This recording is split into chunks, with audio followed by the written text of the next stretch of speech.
Hello everyone, welcome back to my vlog. I've been keeping a topic that is so personal and I was like, I think this is the right time for me to share it with you guys. I'm not so sure why I wanted to call it Confessions of an Old Maid. Very personal topic for me because I could really relate, say in the Philippines or most of the Asian countries, if you're single in your 30s or perhaps late 20s, you are actually kind of considered to be Matandang Dalaga or going to be an old maid.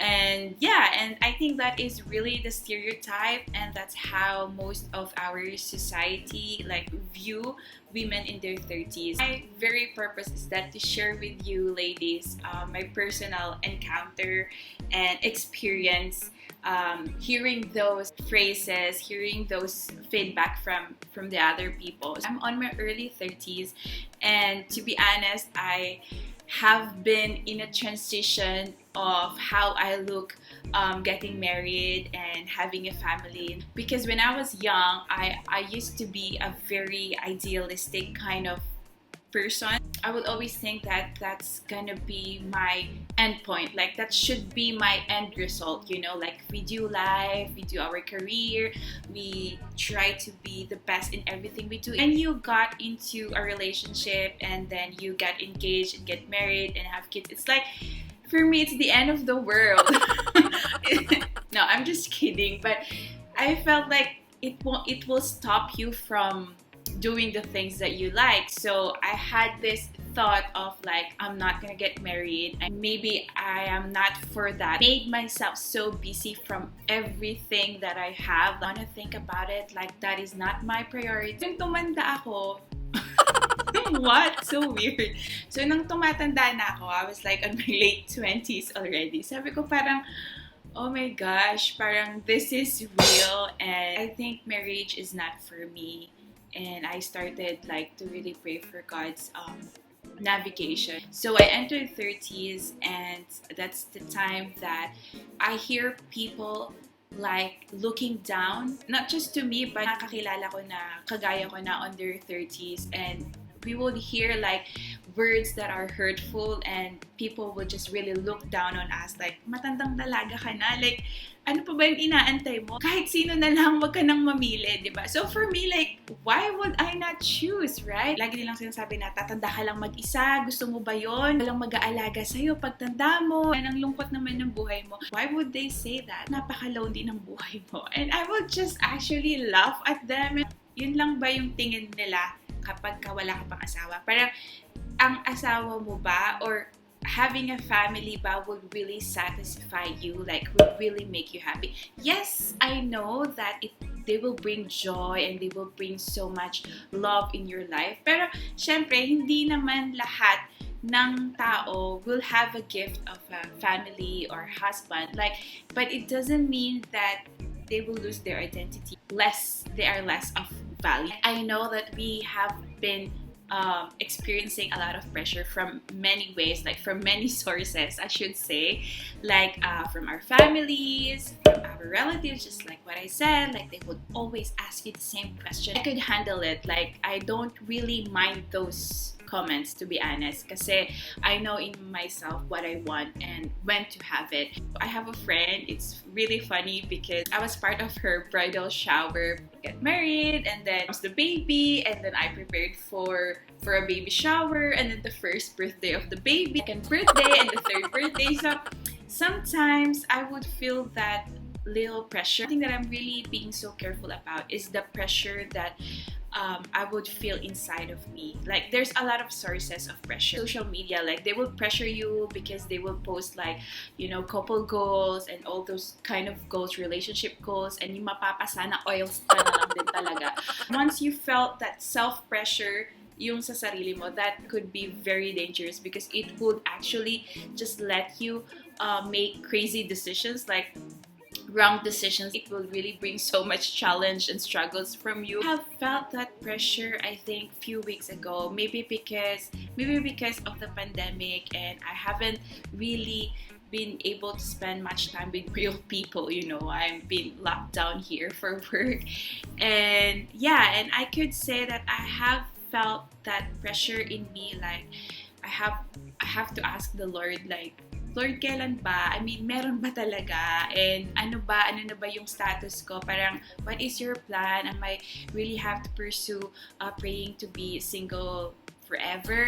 And then I realized that I have to be really careful of all the thoughts that I'm having kasi parang kapag sobrang may pressure ka na sa sarili mo, parang dun ka mag-lead sa maling decision, like wrong choices. So, yun yung something na sobrang tiningnan ko siya, sobrang nag-meditate ako, and I really thought about it because if I wasn't that conscious enough about the pressure, that could lead me to really in a different path, you know. And I'm preaching for myself too, like, wag tayo papadala sa pressure. Walang magpapadala sa pressure, girl.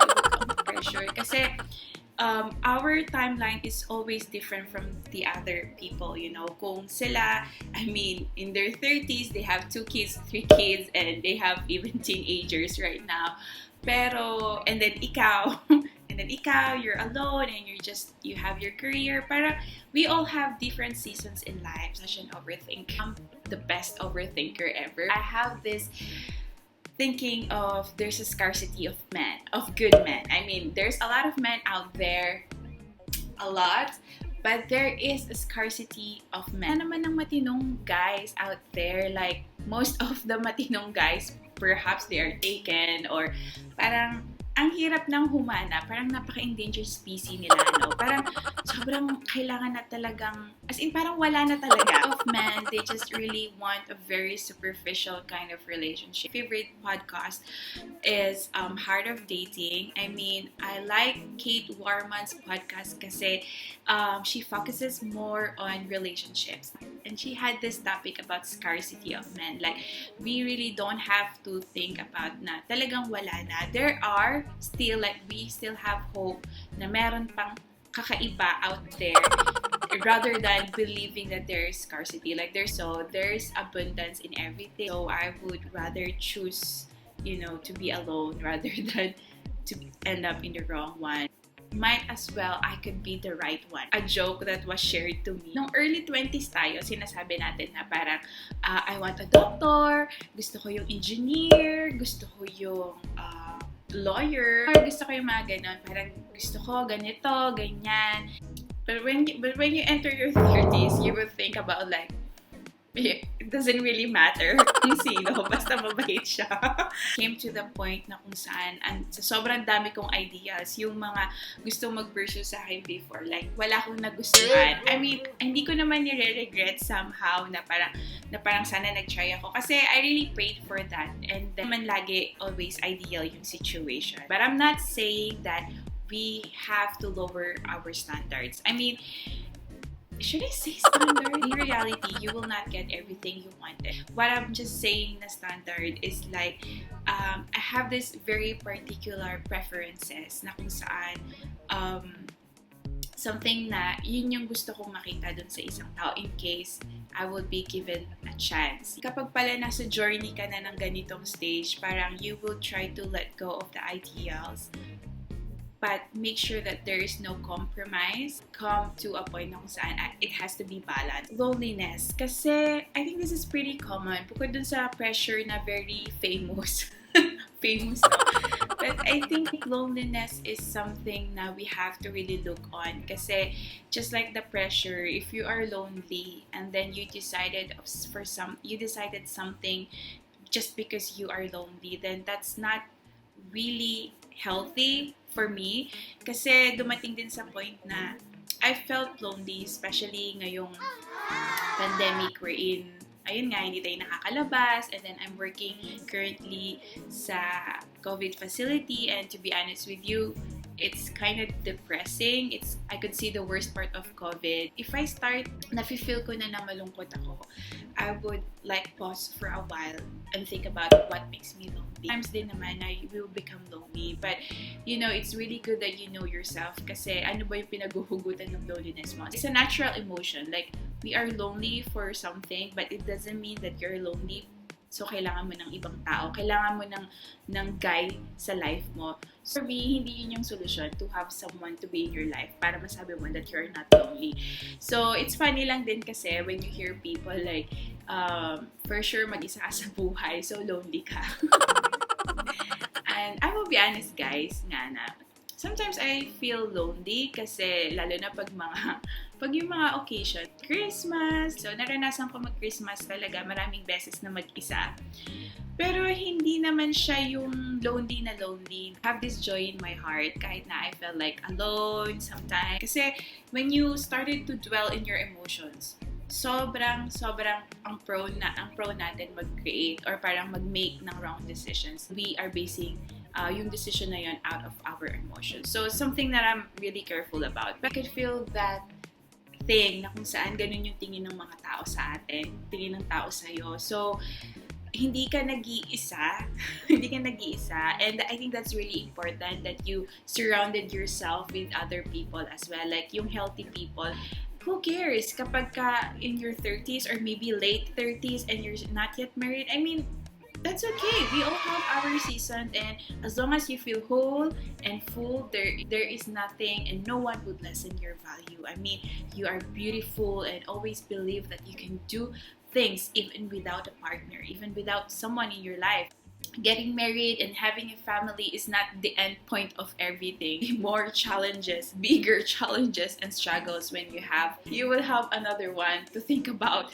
So parang if you are not really ready for that, then don't push it. Ano po ba kayong ibang itatanong? Like, hindi nyo ba itatanong yung plans ko in 5 years? Funny because we celebrate most of the events in life of a woman, having a baby, getting married. I mean, I have no bitterness with that. Have we ever thought of like celebrating yung success ng ibang tao? Like, for example, someone opened a business or pwedeng he decided to get a master. Because parang wala masyadong celebration yung mga ganong bagay. It's really good that we keep holding on dun sa tamang panahon, sa tamang tao na ibibigay sa atin. That I have learned in life, praying a lot of, Lord, I want like this, blah, blah, blah, and it's a long list of everything that, am I really ready for that? Like, is that really what I want? Is that really what I'm called to do? At the end of the day, you will live your life. Ikaw ang haharap sa lahat ng struggles na yan. So, don't be pressured. Guys, thank you for watching my video. I know I have talked a lot and I have no script, by the way. Thank you for all the love that you're sending me. Sana may natutunan kayo sa aking mga confessions. Thank you for watching this vlog. And if you like this vlog, just don't forget to click the like button, to message me in the comment box. Let me know your thoughts, and if you have any topics that you want me to discuss, like crazy ones. if you want any topic for me, why am I laughing? So if you have anything in mind that you want me to discuss and talk about, like anything under the sun, so feel free to comment down below and subscribe in my channel. So ladies, don't forget, you are beautiful, you are pretty, you are one of a kind, you are unique. So don't get pressured, okay? Bye!